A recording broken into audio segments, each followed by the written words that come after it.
সারা রাত ছেলে মোবাইলের স্ক্রিনে নজর দিয়া গুনাহ করে, মেয়েটাও মোবাইলের স্ক্রিনে নজর দেয়া সারা রাত গুনাহ। স্বামী স্ত্রী মোবাইল দিয়া সারা রাত গুনাহের প্র্যাকটিস করে, চেহারা দেখে, বেগানা দেখে, চেহারা নষ্ট, চেহারার মধ্যে কোনো নূর নাই, কোনো আলো নাই, উজ্জ্বলতা নাই। শুধু কি তাই, এই মোবাইল দেখতে দেখতে তোমার কিডনি দুর্বল হচ্ছে খবর নাই, হার্ট দুর্বল খবর নাই, মেধা দুর্বল খবর নাই, চোখের পাওয়ার কমতেছে খবর নাই, কানের পাওয়ার কমতেছে খবর নাই, তোমার জীবনটা একেবারে নষ্ট হচ্ছে খবর নাই, চরিত্র ধ্বংস হয়ে গেল খবর নাই, তোমার লেখাপড়া ধ্বংস খবর নাই, তোমার চাকরির মধ্যে ভেজাল লাগছে। মোবাইল কইরা চাকরি যাবে ভাব, ঠিক মতো ডিউটি করে না, মোবাইলের চাকরি, মোবাইলের ধান্দায় পড়ে, ঠিক মতো ব্যবসা করে না, মোবাইলের ধান্দার কারণে। এই মোবাইল কইরা তোমার জীবন শেষ, যৌবন শেষ, লেখাপড়া শেষ, তুমিও শেষ। খালি রুহুটা আছে, আজরাইলে রুহু নিয়ে গেলে তুমিও শেষ, আর কিচ্ছু নাই তোমার মধ্যে। আমাদের বরিশালের এলাকায় কাঠ দিয়ে ঘর বানায়, কাঠ খাইয়া ফেলা এক ধরনের পোকা আছে, জানেননি আপনারা? কি কয় এই এলাকায়? কি পোকা? না ওই পোকা না, গন পোকা। হ্যাঁ, আমাদের কয় ঘনের পোকা। তো ওই কাঠটার ভিতর সব শেষ করে দেয়, উপর দিয়ে ফিটফাট। বুঝেন নাই? তাহলে এই মোবাইলের গোলামেরা উপর দিয়ে যা আছে, ভিতরে কিচ্ছু নাই। এখন হসপিটালে যাও, তুমি এখন পরীক্ষা করো, গত বছরের তুলনায় কিডনির পার্সেন্ট কমতেছে, যাও খবর নাও, চেক আপ করো, তোমার চোখের পাওয়ার গত বছরের তুলনায় অনেক পার্সেন্ট কমে গেছে, মাথা ব্যথা বেড়ে গেছে, বুকে ব্যথা বেড়ে গেছে। কখন তোমার বুকে ব্যথা উঠবে আর স্ট্রোক করে নাই? ভালো মানুষ হঠাৎ মরিয়া যায় না? কারণ কি সমস্যা কি বলতে পারবেন? হঠাৎ মরে কেন? কি রোগে? কি বলেন না কেন? স্ট্রোক করে না? হ্যাঁ, নতুন এক রোগ আসছে, স্ট্রোক করে। হঠাৎ সুস্থ মানুষ হঠাৎ নেই, বুকে ব্যথা, ধরো, সবাই ধরে দেয় নাই। এই মোবাইল আরো চালাইতে থাকো, কে বাধা দিবে? জিব্রাইলে বাধা দিলেও তো বলবে তোমার সাথে কথা হবে কিয়ামতে, এখন যাও, চালাও, টের পাবা, অল্প দিন পরেই টের পাবা কত ধানে কত চাল। কত বাবা কানতেছে, মাইয়া বলায় কথা শুনে না, মোবাইল দাও, এবার লাথি মারবে, অপেক্ষা থাকো।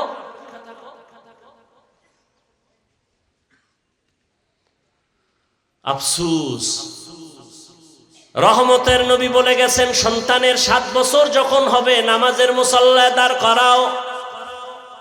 বাপেই নামাজ পড়ে না, মাও পড়ে না, সন্তানের দাঁড় করাইবে কেমনে? মরানারে মারো কেন, কয় লড়ে কেন? মা বাবাই তো নামাজ পড়ে না, সন্তান কেমনে নামাজি হবে? যেমন গাছ তেমন ফল। ও পর্দার আড়ালের আম্মা জান, আপনাদের সন্তানদের বিষয়ে অনেক কথা আমি বলে ফেললাম রে মা। আল্লাহ আপনাদের এত সম্মান দান করেছেন, আপনারা নবীদের মায়ের মতো মা। এই যে একটু আগে আমি শুরুতে 3টা ছেলের মাথায় পাগড়ি দিলাম, এরা কোরআনের হাফেজ। দুনিয়াতে যত ভালো ভালো সন্তান আছে মায়ের কারণে। ওসি সাহেবের ব্যবহার ভালো, খবর নিবেন তার মা ভালো। এসপি সাহেবের ব্যবহার ভালো, খোঁজ নিবেন তার মা ভালো। মায়ের অবদানের কারণে সন্তান ভালো হয়। 2 মিনিটে একটা ঘটনা শুনাই। মদিনাতুল মুনাওয়ারা থেকে আল্লাহর একজন প্রিয় বান্দা খাজা মুঈনুদ্দিন চিশতি আজমিরি রহমাতুল্লাহ আলাইহি মদিনা থেকে আসছেন ভারতে কালেমার দাওয়াত নিয়া। ভারতবর্ষে ঘুরে ঘুরে ঘুরে ঘুরে কালেমার দাওয়াত দেন। দিতে দিতে কেউ লেখছেন 90 লক্ষ, কেউ লেখছেন আরো কম বা বেশি। এত পরিমাণ বিধর্মী তার হাতে হাত লাগায়া কালেমা পড়ে মুসলমান।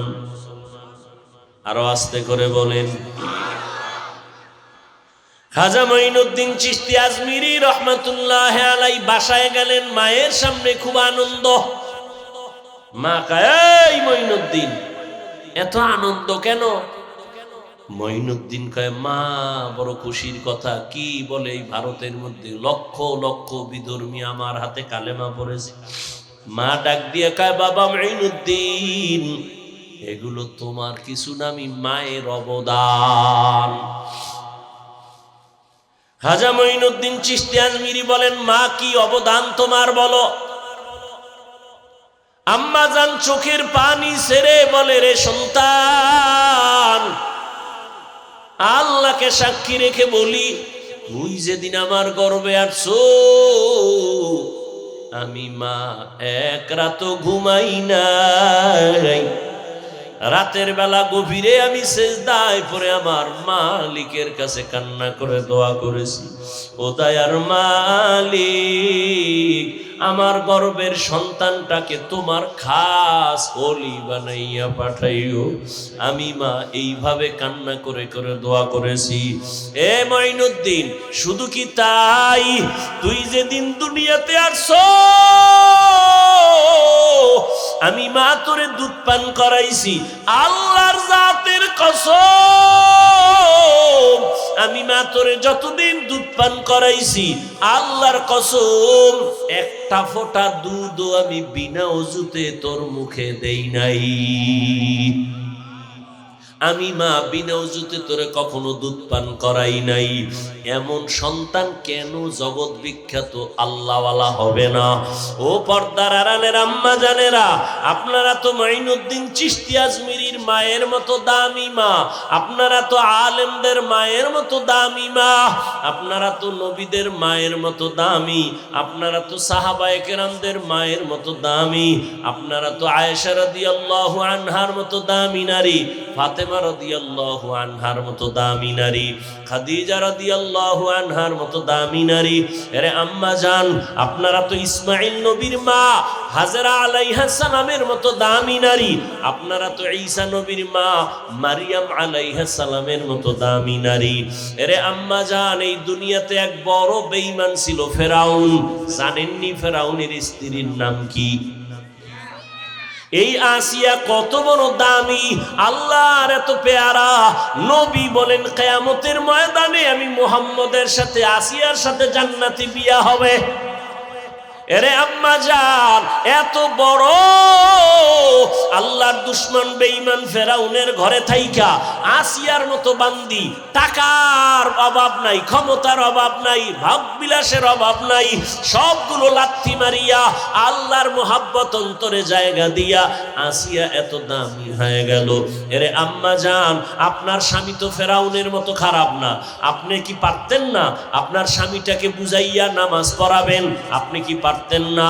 আপনার স্বামী কি কষ্ট করে মাঠে ময়দানে, আপনি নামাজ পড়ে পড়ে দোয়া করতেন, আল্লাহ আমার স্বামীরে তুমি হেফাজত করো, আমার স্বামীর হালাল কামাইয়ের মধ্যে বরকত বাড়াও, ঘরে আসলে খেদমত করবেন।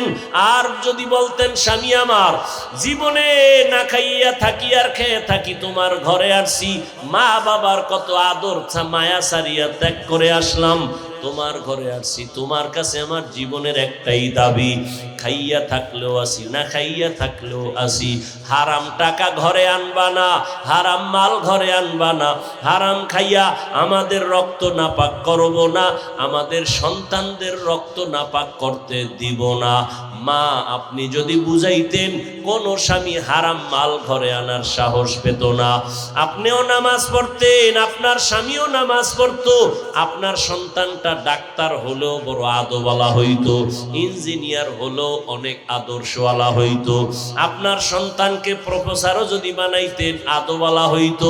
ওরে আদরওয়ালা প্রফেসর যদি হয়, ওর জীবনটা সফল, মরিয়া গেল সফল। ও ডাক্তার যদি আদরওয়ালা হয়, আপনার দোয়া পায়, শিক্ষকের দোয়া নিয়ে চলে, ওলামায়ে কেরামের পরামর্শ নিয়ে চলে, এমন ডাক্তার নামাজ পড়িয়া মা বাবার জন্য দোয়া করবে। ও আমার যুবক বাবারা, তোমার মতো যুবক স্কুল কলেজে পড়ে, নামাজ পড়ে, মা বাবার দোয়া নিয়ে চলে। ও আম্মা জানেরা, আপনারা কি পারবেন না একটা ভালো সন্তানের মা হইয়া কবরে যাবেন? আর ভালো সন্তানের মা যদি হতে চান আপনাদেরকে আগে ভালো হতে হবে, আদর্শওয়ালা হয়ে চলতে হবে। সন্তানের যদি দয়া করে বুঝাইতে থাকেন, বাবা কোনোদিন মিথ্যা বলবা না, কারো জিনিস নাহকভাবে ধরবা না, নামাজের সময় নামাজ পড়বা, মুরব্বীদের দিকে তাকাইয়া কথা বলবা না, বেয়াদবি করবা না। মা যদি দিন দিন বুঝাইতেন, আপনার সন্তান বেয়াদবির থেকে ফিরে আসতো, এক সময় দামি হয়ে যাইতো, ডাক্তার হলো সুনাম অর্জন হতো, ইঞ্জিনিয়ার হলো সুনাম অর্জন হতো, মরিয়া গেল সবাই দোয়া করত। এখনো সময় আছে, তওবা করে নেন। ও মা তওবা করেন, আর বেপরদায় চলবেন না। আপনার মতো কত মা কত বোন এই এলাকায় খুঁজলে দেখবেন আছে, বেপরদায় চলে না, নামাজ ছাড়ে না, স্বামীর মাল খেয়ানত করে না, মোবাইলে সময় নষ্ট করে না। আপনারা কেন পারবেন না? এখন থেকে তওবা করেন, মনে মনে আল্লাহকে বলেন, আল্লাহ জীবনে তো কম বেপরদায় চললাম না, কম নামাজ ছাড়লাম না, আজকে থেকে আর বেপরদায় চলবো না, নামাজ ছাড়বো না, মোবাইলে সময় নষ্ট করব না, স্বামীর মাল হেফাজত করব, খেয়ানত করব না। এখন থেকে তওবা করে নিবেন। ও আমার যুবক বাবারা, আল্লাহর কাছে মনে মনে তওবা করো, মনেরে বুঝাও রে মন। আমার মতো যুবক স্কুল কলেজে পড়িয়াও যদি নামাজ পড়ে, আমি কেন পারবো না? আমার উপরে মনে হয় আল্লাহ বেজার, আজকে থেকে তওবা করে ফেললাম। ওমরের মতো তওবা করে আজকে রেডি হয়ে গেলাম। জীবনে তো কম নামাজ ছাড়ি নাই, কম দাড়ি কাটি নাই, কম বেপরদায় চলি নাই, মনে যা চাইছে তাই করেছি। আর না, এখন থেকে আর নামাজ ছাড়বো না, আর দাড়ি কাটবো না, বেপরদায় চলবো না, মা বাবার সাথে বেয়াদবি করব না, শিক্ষকের দোয়া নিয়া, উলামায়ে কেরামের পরামর্শ নিয়া, নবীজির তরিকা মেনে চলবো। তওবা করার মতো যদি অন্তর তৈরি হয়, মুনাফিকি যদি অন্তরে না থাকে, যাদের অন্তর তৈরি আছে, আর নামাজ ছাড়বেন না, আর বেপরদায় চলবেন না, আর কোনোদিন দাড়ি কাটবেন না, আর মা বাবার বরদোয়া নিবেন না, শিক্ষকের সাথে বেয়াদবি করে বরদোয়া নিবেন না, উলামায়ে কেরামের পরামর্শ নিয়ে নবীর তরিকায় জীবন চালাবেন। যদি তওবা করার নিয়ত কারো হয়, মুনাফিকি আর দুর্বলতা যদি অন্তরে না থাকে, খাঁটি তওবার নিয়ত যাদের আছে, দুটো হাত আমার আল্লাহকে দেখাইয়া দেন। আয় আল্লাহ, সবার হাত কবুল করে নেন, তওবা কবুল করে নেন, তওবার উপরে মজবুত হইয়া চলার মতো তৌফিক দান করেন, আমিন। কি তওবা ঠিক আছে তো সবার? যুবক বাবারা, নামাজ লাগবে নি? কথা বলেন না কেন? মাঝে মাঝে না প্রতিদিন? ছেড়ে দেওয়ার অনুমতি আছে? না বলার পরে যদি নামাজ ছেড়ে দাও, শাস্তি কিন্তু কঠিন হবে। তৈরি হয় যে আল্লাহ সবাইকে কবুল করে। মাদ্রাসা বিশাল, অনেক খরচ। আপনাদের কাছে একটু ছাত্ররা যাবে, বিসমিল্লাহ বলে 500, 100, 1000 যা পারেন একটু দান করবেন। দায়িত্বশীলরা নেমে যান, তারা খবর নেই। কিতে সূর্যের আলোর কারণে কালার হয়, এজন্য মাঝে মাঝে দেখবেন, খেয়াল করে, আম গাছ তো আপনাদের এলাকায় বাগান আর বাগান, খেয়াল করে দেখবেন আম গাছের যেই পার্শ্বে সূর্যের আলো বেশি, ওই পার্শ্বের আমগুলো কালার ভালো। যেখানে সূর্যের আলো কম লাগে, ওই জায়গার আমের কালার দুর্বল, কালার হয়ে গেল সূর্যের আলোতে। এবার আপনার আমে স্বাদের দরকার, ভালো করে বুঝেন। ওই স্বাদ, ফল আর ফসলের মধ্যে যত স্বাদ, এটা সূর্যের আলো দিয়া হবে না। ফলের ভেতরে আর ফসলের মধ্যে আল্লাহ স্বাদ দেওয়ার জন্য রাতের চাঁদের আলো দিছেন। এবার খেয়াল করবেন, রাতের বেলা আম গাছের যেই পার্শ্বে চাঁদের আলো বেশি, আমে লাগবে ওই আম বেশি মিষ্টি। যেখানে চাঁদের আলো কম লাগবে, ওই জায়গার আমগুলো মিষ্টিও কম। এবার পরীক্ষা করবেন সামনে। তাহলে চন্দ্র আর সূর্য তোমার আমার গোলাম, বাতাস আল্লাহ তোমার আমার গোলাম বানিয়ে দিয়েছেন। পানি এটাও সবার জন্য গোলামি করার জন্য দিছেন। আল্লাহর কোনো এখানে লাভ নাই, লস নাই। পানিও আমার গোলাম, আপনাদের গোলাম। জমিন আপনার আমার গোলাম, সূর্য আপনার আমার গোলামি করে। আল্লাহ অর্ডার দিছে আমার বান্দাদের সুবিধার জন্য, সকালবেলা উঠবি, সন্ধ্যাবেলা অস্তমিত যাবি। সূর্য ডিউটি ঠিক মতো পালন করে, কোনোদিন বেয়াদবি করে নাই। করছে? আমরা মানুষ বড় গাদ্দার। আমাদের জন্য সব আল্লাহ দিছেন, সবগুলো ডিউটি ঠিক মতো করে। একটা গাভী দুধ দেয়, বাচ্চারে দুধ না দিয়া সব বুনিয়াদমে টেনে টেনে নিয়ে যায়। গরুটায় কোনোদিন রাগ করে লাথি মারে নাই। আল্লাহ তাআলা সব আপনার আমার গোলামি করার জন্য বানিয়েছেন, আর আপনাকে আমাকে আল্লাহর গোলামির জন্য বানিয়েছেন। আপনার আমার সব প্রয়োজনের সব কিছুই আল্লাহ ব্যবস্থা করেছেন। পানির প্রয়োজন দিয়েছেন ফ্রি। দোকান থেকে পানি কিনবেন, এক বোতল আধা লিটার 14, 15, 20 টাকা। আল্লাহর দেওয়া যে পানি ফ্রি পান করলেন, কয় টাকা বিল দিলেন জীবনে, বছরে? ফ্রি পান করলেন, কত পানি অপচয় করেন। সূর্যের আলো মানুষ ধরিয়ে বিদ্যুৎ আবিষ্কার করে। আপনি যে সূর্যের আলো নিলেন, কয় টাকা আল্লাহকে বিল দিয়েছেন? আপনার শ্বাস করতে কষ্ট, হসপিটালে চলে গেল, আপনার নাকে পাইপ লাগাইয়া এরপরে অক্সিজেন দিল।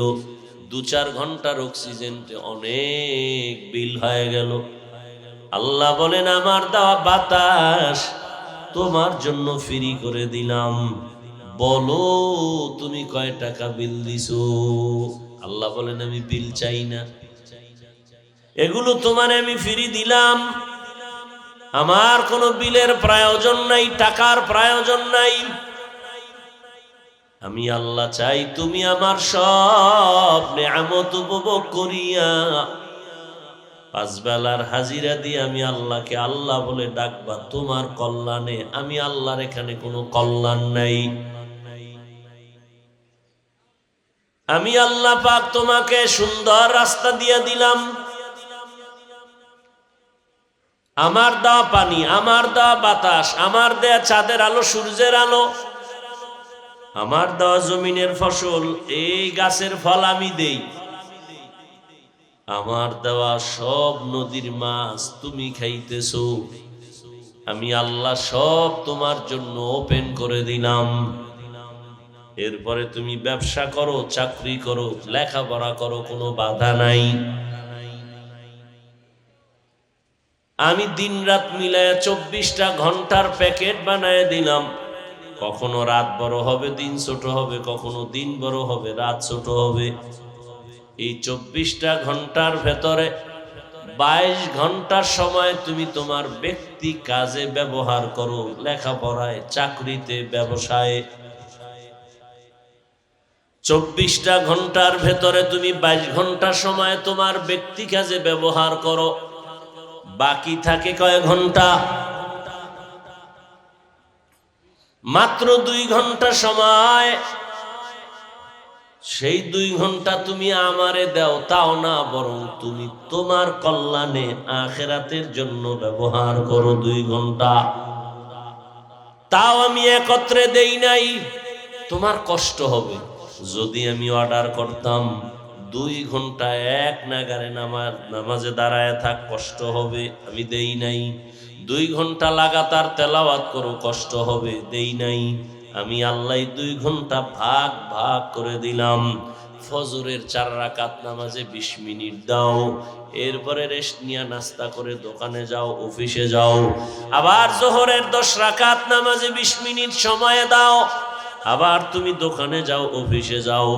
আবার ঘুরে আসরের সময় 4 রাকাতে 20 মিনিট দাও, আবার তুমি দোকানে যাও, চাকরিতে যাও। আবার মাগরিবের 5 রাকাতে 20 মিনিট দাও, আবার তুমি তোমার কাজে যাও। আবার এশার নামাজে 9 রাকাতে 20 মিনিট দিয়া এবার তুমি বাসায় যাও, সন্তানের হক আদায় করো, পরিবারের হক আদায় করে ঘুমাও। আবার ওইটা তুমি ফজরের 4 রাকাতে 20 মিনিট সময় দাও। স্পেশাল 22 ঘন্টা তোমার, 2 ঘন্টা এটাও তোমার, তবে এটা রিজার্ভ রাখবা দুনিয়ার জন্য না, আখিরাতের জন্য। তাও একসাথে না, 20 minute 20 minute 20 minute 20 minute 20 minute করে এমন ভাবে দিলাম যাতে তোমার অফিসের টাইমের ক্ষতি না হয়, চাকরির ক্ষতি না হয়, ব্যবসার ক্ষতি না হয়, লেখাপড়ার ক্ষতি না হয়।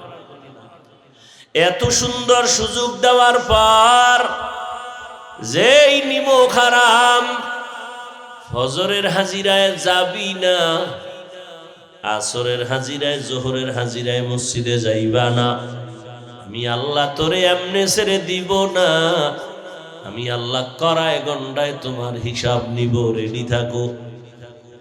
قال رسول الله صلى الله عليه وآله وسلم ألا كلكم راعٍ وكلكم مسؤول عن رعيته। সাবধান হে উম্মত, তোমরা প্রত্যেকেই দায়িত্বশীল, আল্লাহর আদালতে দাঁড়াইয়া দায়িত্বের জবাব দিতে হবে, পালাবার কোনো সুযোগ হবে না। জীবনে কোথায় কি করেছো সবগুলোর হিসাব আল্লাহর আদালতে দিতে হবে।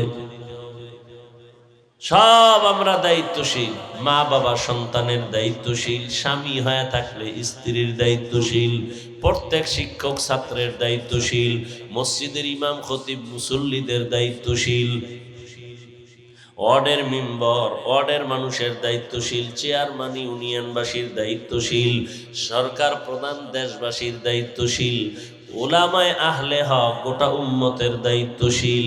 ও মা বাবা রেডি হও, সন্তানের দায়িত্ব যথাযথ পালন হলো কিনা জবাব দিতে হবে আল্লাহর আদালতে। প্রত্যেক দায়িত্বশীলকে আল্লাহ কিয়ামতের ময়দানে প্রশ্নের কাঠগড়ায় দাঁড় করাবেন। অতএব আল্লাহর দেয়া নিয়ামত পাইয়া আল্লাহর শুকর আদায় করো। 5 বেলার নামাজ 20 মিনিট করে সময় তোমাকে দিলাম, যদি দাও তোমার কল্যাণ, আমি আল্লাহর কোনো কল্যাণ নাই। কেমনে দিবা? এখন তো তোমার মনে চায় না, দুনিয়ার রং তামাশায় বইরা দুনিয়া দুনিয়া মজা লাগিয়ে গেছে। এখন আর নামাজে মজা লাগে না, জিকিরে মজা লাগে না, তেলাওয়াতে মজা লাগে না, বয়ানে মজা লাগে না। কেন? দুনিয়ার মায়ায় পইরা তুমি এখন দুনিয়াটারে নগদ দেখতেছো, এখন তুমি দুনিয়ার ধান্দায় পড়ে আছো। আল্লাহ পাক বলেন এই দুনিয়ার কোনো মূল্য নাই। লা ইয়াগুররান্নাকা তাকাল্লুবুল লাযিনা কাফারু ফিল বিলাদ মাতাউন কালিলুন সুম্মা মাওয়াহুম জাহান্নাম ওয়া বিইসাল মিহাদ।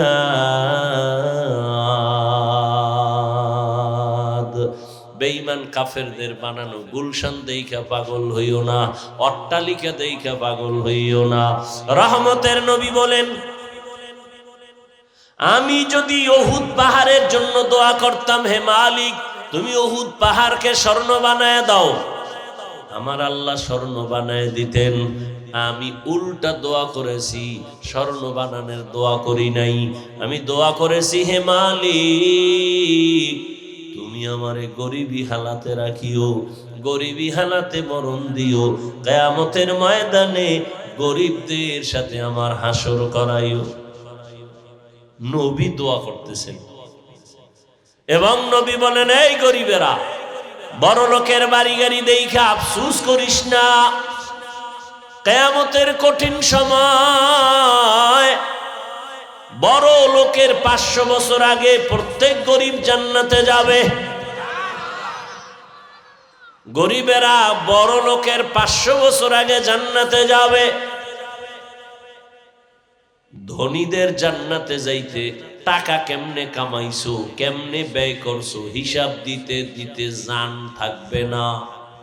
বড় কঠিন হালাত হবে কিয়ামত। দুনিয়াতেই বিপদ, 10 তলা বিল্ডিং উঠাইছে, আরামে খাবে আর ঘুমাবে। দুদক নোটিশ দিয়ে কয় টাকা পাইছো কই, হিসাব দে, ঘুম হারাম। দুনিয়াতেই শান্তি নেই, পরকালে তো আরো কত ভিড়া কপালে আছে। বড় লোকের দুনিয়াতে শান্তি নাই, এদিক দিয়া বাইরের জ্বালা, ভিতরে ছেলে দিয়া কষ্ট, মেয়ে দিয়া কষ্ট, বউ দিয়া কষ্ট, মনের কোনো শান্তি নাই। এত দেয় এরপরও বউ কয় মনের মতো ভাই নাই।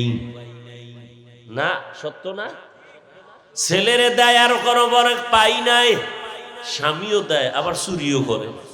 গোপনে গোপনে ম্যাডাম স্বামীর টাকা নিয়ে গুনার রাস্তায় ব্যয় করে, মোবাইলে ব্যয় করে, বান্ধবীদের নিয়ে আড্ডা দেয়। স্বামীর টাকা নিজের মনে করে নাই, এটা মনে করছে দুশ্মন। অথচ মায়ের মনে করা উচিত ছিল আমার স্বামী যদি মরে যায় সব সম্পদ তো আমার হয়ে যাবে, অতএব আমি আমার সম্পদ কেন খেয়ানত করব। সন্তানেরা বাবার টাকা চুরি করে, মায়ের টাকা চুরি করে মোবাইলে ব্যবহার করার জন্য, কিন্তু সন্তান যদি ভাবতো বাবায় মরে গেলে পুরা সংসার আমার মাথায় চলে আসবে, অতএব বাবার সম্পদ বাবার না, সব আমার। আর এই দুনিয়ার কোনো বাবা নিজের জন্য কষ্ট করে না, কামাই করে না, দিন রাত্র কষ্ট করে কামাই করে সন্তান আর পরিবারের মুখে হাসি ফুটাবার জন্য। বাবায় নিজে না খাইয়া থাকলে মনে কষ্ট লাগে না, সন্তান যদি না খাইয়া থাকে বাবার চোখে ঘুম হয় না। এই নিমক হারাম সন্তানগুলো এত বড় বেয়াদব, বুঝলো না যে বাবার সম্পদ আমার, আমি চুরি করি কেন? করলে তো আমার সম্পদের বরকত তো আমি নষ্ট করতেছি। বাবায় যদি কোটি কোটি টাকা কামাই করে আর এই কামাইয়ের থেকে স্ত্রী যদি খেয়ানত করে, সন্তান যদি খেয়ানত করে, আল্লাহর কসম ওই কামাই রুজিতে কোনোদিন বরকত হবে না। একদিক দিয়ে আসবে আর একদিক দিয়ে দেখবে নাই নাই, হা হুতাশ, খাইয়াও শান্তি নেই, ঘুমাইয়াও শান্তি নেই। দুনিয়াতে বড় লোক, দুনিয়াতেই জ্বালা, মামলার ভয়, হামলার ভয়, কিয়ামতের দিন আরো কত জ্বালা। নবী বলেন এই জন্য আমি দোয়া করেছি, আল্লাহ গরিবী হালাতে বাঁচাইও, গরিবদের সাথে হাসরের মাঠে উঠাইও। গরিবেরা বড় লোকের 500 বছর আগে জান্নাতে যাবে। কোন গরিব? আপনাকে এলাকার গাঞ্জাখোর বহু গরিব আছে, ওর চেহারা বান্দরের মতো গাঞ্জা খেয়ে বানায় ফেলেছে।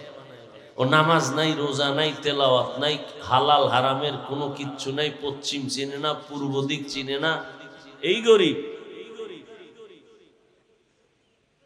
বেলালের মতো গরিব, তলহা রাদিয়াল্লাহু তাআলা আনহুর মতো গরিব,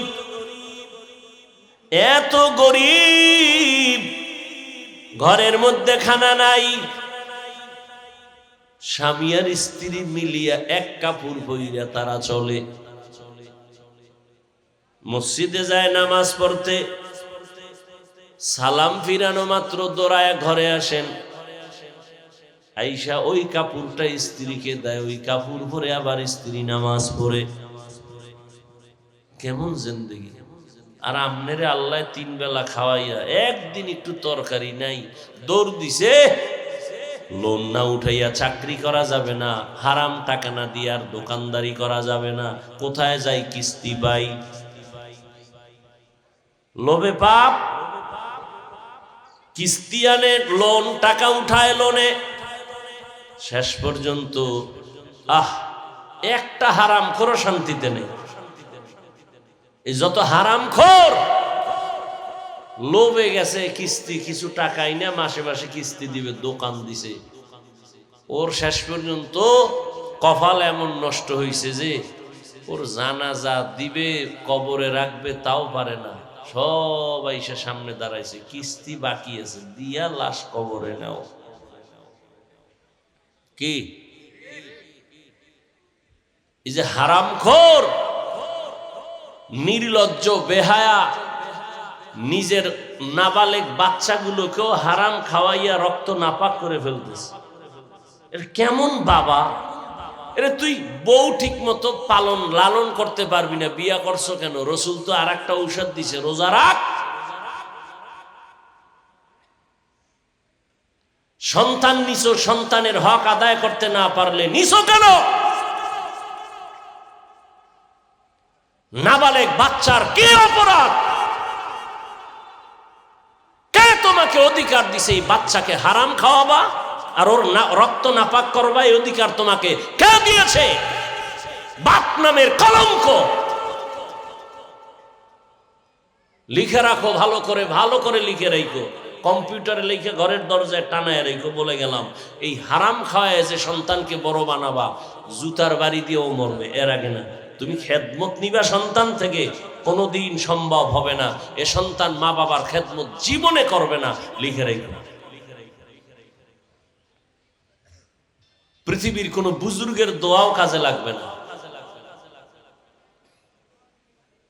এই রকম দুশ্মন বাবা পৃথিবীতে আর কে হতে পারে যে নিজেও হারাম খায়, সন্তানের হারাম খাওয়ায়, স্ত্রীকে হারাম খাওয়ায়?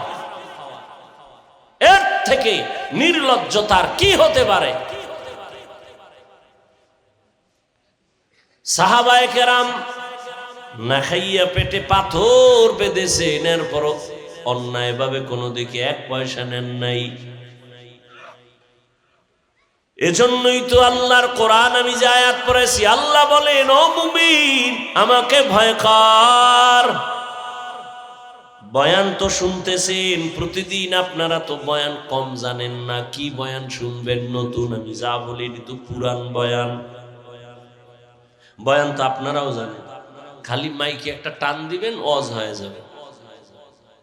মিথ্যা বলা হারাম, গালি দেওয়া হারাম, গীবত করা হারাম, চুরি করা হারাম, ডাকাতি হারাম, কাউকে জবাই করা হারাম, মা বাবার সাথে বেয়াদবি হারাম। এটি জানেন না আপনারা? কথা বলেন না কেন? তো কি জানেন না? সবই তো জানেন। আমরা তো এটিই বলতেছি। নাচ গান দেখা হারাম, গান শোনা হারাম, অন্যের হক নষ্ট করা হারাম, বোনের হক, ভাইয়ের হক, সন্তানের হক নষ্ট করা হারাম।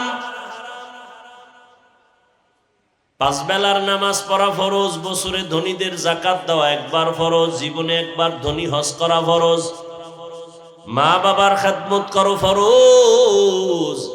এগুলি আপনারা কি জানেন না? সবই তো জানেন, কিন্তু কি লাভ হবে? আবার এর উপরে আবার বয়ান চলে, দাওয়াত ও তাবলীগওয়ালাদের বয়ান, পীর মাশায়েখের বয়ান, জুমার দিন খতিব সাহেবদের বয়ান, আমাদের বক্তাদের বয়ান। এরপরেও তো আমলের খাতা বড় শূন্য। যেখানে এত মানুষ আপনারা আসছেন, কি সুন্দর লাগতেছে। এত মানুষ এই দুপুর বেলা, সবাই তো কাজের মানুষ না? সবাই তো কাজ না করলে চুলায় আগুন জ্বলবে না। কিন্তু দ্বীনের মোহাব্বতেই তো আসছেন। কিন্তু আমার বড় ভয় লাগে, আপনারা আসছেন, ফজর পড়েন নাই, জোহরের নামাজটাও পড়েন নাই, বয়ান শুনতেছেন, আসরের আজান হবে তাও পড়বেন কিনা বলা যায় না। তাহলে এত মানুষ লাভ কি? যদি নাইমেই বিড়ি টানা শুরু করেন, শরীর ঠান্ডা হয়ে গেছে, একটু বিড়ি টেনে গরম করবেন। এ বিড়ি খোরেরা, এই যে বিড়ির আগুন ঠোঁটে লাগাইছো, জাহান্নাম পর্যন্ত তোরে না লাগায় ছাড়বে না, রেখা লেখা রাখ। বিড়ি টাননেওয়ালাদের ঠোঁটগুলো গোলাপের মতো লাল। কথা কন না কেন? এই ঠোঁট যেমন কালো, তোর কলিজা আরো বেশি কালো। ক্যান্সারে মরবি, ভালোভাবে মরতে পারবি না। নিজের কপাল নিজে খুয়াইলে কে ফিরাবে? বেয়াদবি মাফ করবেন, আমি আপনাদের কল্যাণের জন্য বলতেছি। ও বাবা, দেখেন তো আপনাদের লাইনে আমি কিন্তু হুজুর হইতে বলি নাই, সবাই তসবিহ লও, ফাগরি লাগাও বলি নাই। একটু দেখেন তো আপনাদের লাইনে বহু মানুষ আছে জীবনে মাদ্রাসায় যায় নাই, জীবনে আলিফ বাতা শিখে নাই। আপনাদের লাইনের যুবক, জেনারেল লাইনের মানুষ 5 বেলার নামাজ পড়ে চাকরি করে, ব্যবসা করে, সত্য কথা বলেন আসেনি? আপনার কপালটার উপরে আপনি নিজে নিজে বাড়ি দিয়া বলেন আপনার কপালে অভিশাপ লাগছে কার, আপনি কেন পারেন না? ও আমার যুবক বাবারা, ও বৃদ্ধ বাবাজিরা, ও পর্দার আড়ালের আম্মা জানেরা, বোনেরা, ও যুবক, ও বৃদ্ধ বাবাজি, আপনাদের মতো যুবক র‍্যাব, আর্মি, পুলিশ, বিডিআরের চাকরি করে দাড়িওয়ালা নামাজি অভাব নাই। প্রশ্ন আপনার বিবেকের কাছে, আপনি কেন পারেন না? আপনার মতো বান্দাই তো ময়দানে কৃষি কাজ করে, নামাজ ছাড়ে না, আপনি কেন পারেন না? আপনার মতো বান্দা রাস্তায় গাড়ি চালায়, নামাজ ছাড়ে না, আপনি কেন পারেন না? আপনার মতো বান্দা নদীর মধ্যে মাছ ধরে, নামাজ ছাড়ে না, আপনি কেন পারেন না? আপনার মতো বান্দা ডাক্তার, প্রফেসর, ইঞ্জিনিয়ার, নামাজওয়ালা, আপনি কেন পারেন না? আপনার মতো বান্দা মেম্বার, চেয়ারম্যান, এমপি, মন্ত্রী, ওসি, ডিসি, এসপি, 5 বেলার নামাজি নাই? আপনার কপাল কেন এত খারাপ যে আপনি পারেন না? হ্যাঁ, বয়ান চলতে থাকবে, কিন্তু যতদিন পর্যন্ত আল্লাহর ভয় অন্তরে আসবে না ততদিন পর্যন্ত বয়ান কাজে লাগাবে না। সবাই জানে মিথ্যা বলা হারামের পরও কয়, গালি দেওয়া হারাম তারপরও গালি দেয়, অন্যের হক নষ্ট করা হারাম তারপরও করে, জানে জুলুম হইতেছে এরপরও করে। এর একমাত্র কারণ আল্লাহর ভয়, তাকওয়া যতদিন পর্যন্ত অন্তরে আসবে না ততক্ষণ পর্যন্ত কোনো বয়ান কাজে লাগবে না। আমি হাফিজুর রহমান কেন, মক্কা মদিনার ইমাম কেন, স্বয়ং রসুল যদি বয়ান করে ওর কপালে কালেমা আসবে না। কপাল পুড়ে গেছে। যেই নবীকে এক নজর দেখলে পেটের ক্ষুধা থাকে না, কেমন মায়ার নবী। যেই রহমতের নবীরে নজর দিয়া তাকাইয়া দেখলে জাহান্নামের আগুন হারাম। আম্মা জান আয়েশা রাদিয়াল্লাহু আনহা বলেন, রহমতের নবীর শরীর মোবারকের ঘাম আমি বোতলে ভরে রাখতাম, আর বড় বড় অনুষ্ঠানে নবীর ঘাম মেশক আর আতর হিসেবে ব্যবহার করতাম। কেমন বেঈমান যে নবী, এত দামি নবীরে একদিন আর 2 দিন না 13 বছর দেখলো, বয়ান শুনলো, এরপরেও কালেমা পড়লো না। কত বড় নিকৃষ্ট বেঈমান আবু জাহাল। আবার অন্যদিকে 27 বছরের একটা যুবক তরবারি হাতে নিয়ে দৌড়ায় আমার নবীকে জবাই করবে। কয় বছরের যুবক? 27 বছরের যুবক তরবারি নিয়ে দৌড়ায় আমার নবীরে জবাই করার জন্য। রহমতের নবীর চেহারা দেখার পর ওই যুবক তরবারি ফালায় বলে, ও মায়ার নবী, আমাকে কালেমাওয়ালা মুসলমান বানায় দে। এর নাম কফাল। 13 বছর দেখলো, বয়ান শুনলো, কালেমা পড়ে না, আর জবাই করতে গিয়া কালেমাওয়ালা হয়ে গেল। এই বান্দার নাম জানেননি? কে কে? ওমরের মতো বান্দা। 27 বছরের যুবক কালেমা পড়িয়া তরবারি হাতে নিয়ে দাঁড়ায় গেল। বাইতুল্লাহর পাশে দাঁড়ায় কয়, এই বেঈমান মুশরিকেরা, রহমতের নবীর বিরুদ্ধে কথা বললে আমার সামনে দাঁড়া, আমার তরবারি ফয়সালা দিবে, সামনে আসো। আল্লাহ এমন পাওয়ার এই বান্দারে দিলেন যে এখন এই বান্দা ওমর যেখান দিয়া চলে শয়তান ওখান দিয়া চলে না, ভয়। চিন্তা করে কেমন পাওয়ার যে শয়তান পর্যন্ত ভয়ে অন্যদিকে যায়। একটা যুবক রাস্তা দিয়ে একটা মদের বোতল নিয়ে হাঁটতেছে, হঠাৎ তাকায় দেখে রাস্তার অন্য দিক থেকে ওমর আসতেছে। ওর তো জাল জ্বালা শুরু হয়ে গেছে। ওমর যদি দেখে তরবারি তো আগে রেডি, কথার আগে তরবারি। এমন কম্পন শুরু হয়ে গেছে, আমি বাঁচবো কিভাবে, দৌড়ও দিতে পারি না। ওমরের নজরে লাগিয়ে গেছে, মনে মনে একা একা আসার আগে কাঁদতেছে, ও আল্লাহ, আর জীবনে মদ পান করব না, তুমি ওমরের এই বিপদ থেকে আমারে বাঁচাও, নিলে আমার আজ জবাই করে লাগে। ওমর সামনে এসে দাঁড়ায়, খাই যুবক, বোতলটা আমার হাতে দে। যুবক কম্পন শুরু হয়ে গেছে, কাঁপতেছে, কাঁপতে কাঁপতে কাঁপিস না, বোতল দে। ওমরের হাতে বোতল চলে গেল। ওমর তাকায় দেখে বোতলের মধ্যে এক ফোঁটা মদ নাই, পুরা বোতলটা দুধের দ্বারা সাদা।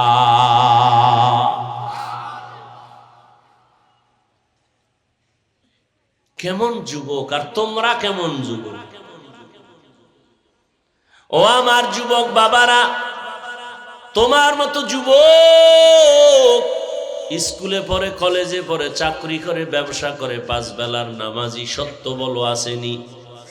তুমি কেন পারবা না রে বাবা? আসলে আল্লাহর ভয় তোমার অন্তরে আসে নাই। যতদিন পর্যন্ত আল্লাহর আযাবের ভয় আসবে না, ততক্ষণ পর্যন্ত তুমি আল্লাহর হুকুম মানবা না। আর এটাও লেখা রাখবা, আল্লাহর ভয়ের নাম তাকওয়া। আর এই তাকওয়া অর্জন করার এক ঠিকানা কুনু মা'আস সাদিকিন। আল্লাহর প্রিয় বান্দাই জমিনে আছে, এদের বন্ধু হও। এরা আউলিয়া, এরা ওলি, এরা আল্লাহর প্রিয় বান্দা। ওলি আউলিয়াদের নজর লাগাও, তাদের নজর যদি লাগাও, তোমার ভেতরে তাকওয়া চলে আসবে। একটা সন্তান মা বাবাকে ভয় করে, তার প্রমাণ মা বাবার সামনে অন্যায় করে না। একটা ছাত্র শিক্ষকের ভয় করে, প্রমাণ তার সামনে অন্যায় করে না। কেন? শাস্তির ভয়। আমি যদি আপনাদের জিজ্ঞাসা করি, আপনারা কারা কারা আল্লাহকে ভয় করেন? এখানে সবাই হাত উঁচু করে বলবে সবাই আমরা ভয় করি। অথচ এখানে বহু নামাজ পড়ে না এমন বান্দাও বলবে ভয় করি। অনেক আছে বেপরদায় চলে, বলবে ভয় করি। হারাম খায়, বলবে ভয় করি। আসলে ভয় আপনার মধ্যে নাই। যদি ভয় থাকতো, জীবনে আপনি হারাম খাইতে পারতেন না। আল্লাহর আযাবের ভয় থাকলে কোনোদিন আপনি তো আল্লাহর বিরোধিতা করতে পারতেন না। একটা সন্তান মা বাবাকে ভয় করে বিদায় মা বাবার সামনে অন্যায় করে না।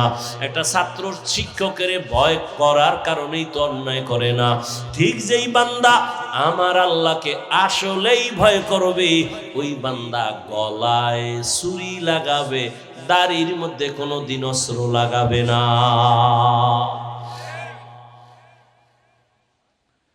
মরিয়া গেল দাড়ির মধ্যে